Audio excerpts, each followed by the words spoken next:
Nyarlathotep by Howard Phillips Lovecraft, illustrated.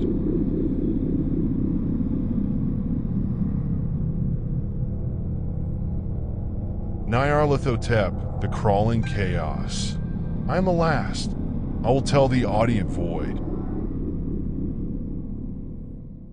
I do not recall distinctly when it began, but it was months ago. The general tension was horrible.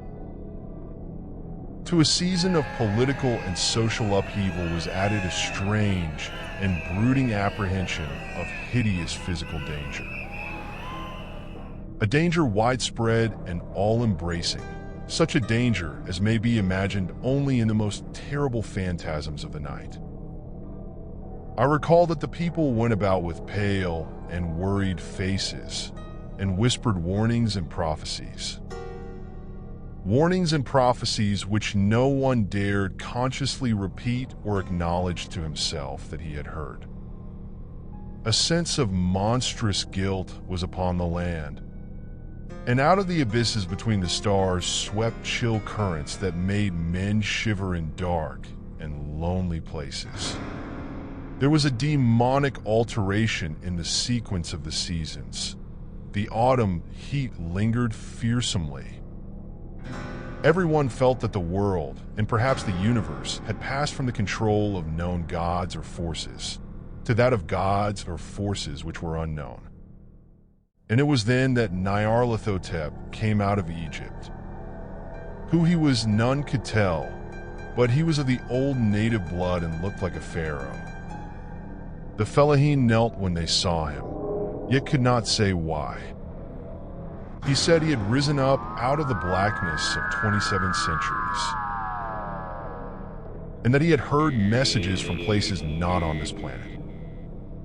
Into the lands of civilization came Nyarlathotep, swarthy, slender, and sinister, always buying strange instruments of glass and metal and combining them into instruments yet stranger. He spoke much of the sciences, of electricity and psychology,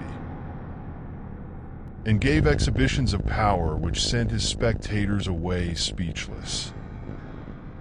Men advised one another to see Nyarlathotep and shuddered. And where Nyarlathotep went, rest vanished, for the small hours were rent with the screams of a nightmare. Never before had the screams of nightmare been such a public problem. That the shrieks of cities might less horribly disturb the pale, pitying moon as it glimmered on green waters gliding under bridges, and old steeples crumbling against a sickly sky. I remember when Nyarlathotep came to my city, the great, the old, the terrible city of unnumbered crimes. My friend had told me of him, and of the impelling fascination and allurement of his revelations.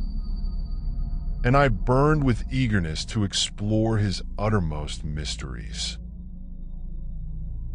My friend said they were horrible and impressive beyond my most fevered imaginings. That what was thrown on a screen in the darkened room prophesied things none but Nyarlathotep dared prophesy. And that in the sputter of his sparks there was taken from men that which had never been taken before yet which showed only in the eyes. And I heard it hinted abroad that those who knew Nyarlathotep looked on sights which others saw not. My friend had told me of him, and of the impelling fascination and allurement of his revelations. It was in the hot autumn that I went through the night with the restless crowds to see Nyarlathotep. Through the stifling night and up the endless stairs into the choking room. And shadowed on a screen, I saw hooded forms amidst ruins and yellow evil faces peering from behind fallen monuments.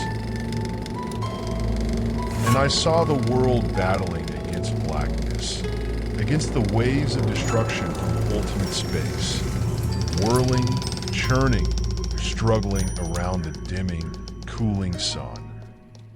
Then the sparks played amazingly around the heads of the spectators, and hair stood up on end while shadows more grotesque than I can tell came out and squatted on the heads. And when I, who was colder and more scientific than the rest, mumbled a trembling protest about imposture and static electricity, Nyarlathotep drove us all out, down the dizzy stairs into the damp, hot, deserted midnight streets. I screamed aloud that I was not afraid, that I never could be afraid, and others screamed with me for solace. We swore to one another that the city was exactly the same and still alive, and when the electric lights began to fade, we cursed the company over and over again and laughed at the queer faces we made. And when we began to depend on its light, we drifted into curious involuntary formations and seemed to know our destinations, though we dared not think of them.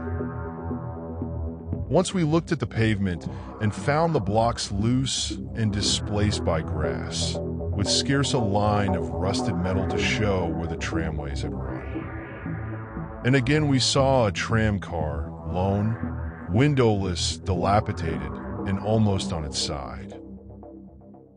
When we gazed around the horizon, we could not find the third tower by the river, and noticed that the silhouette of the second tower was ragged at the top.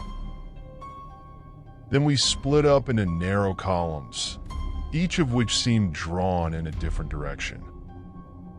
One disappeared in a narrow alley to the left, leaving only the echo of a shocking world.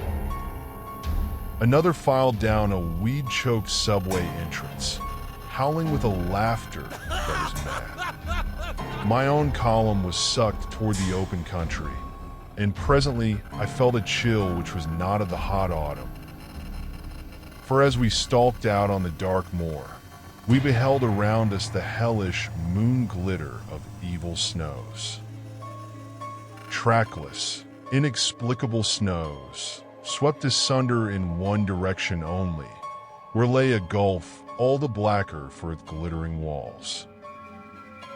The column seemed very thin indeed as it plodded dreamily into the gulf. I lingered behind, for the black rift in the green-litten snow was frightful, and I thought I had heard the reverberations of a distant reverberation, which was now my own. But still the lurching march of my companions continued, hopelessly, resistlessly. As I watched, an amorphous, necrophagous shadow emerged from the chimney corner behind me and enveloped the retreating figures.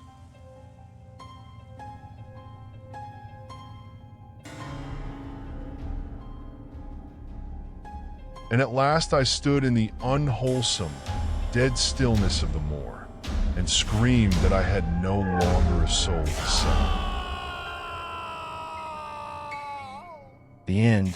Thanks for watching.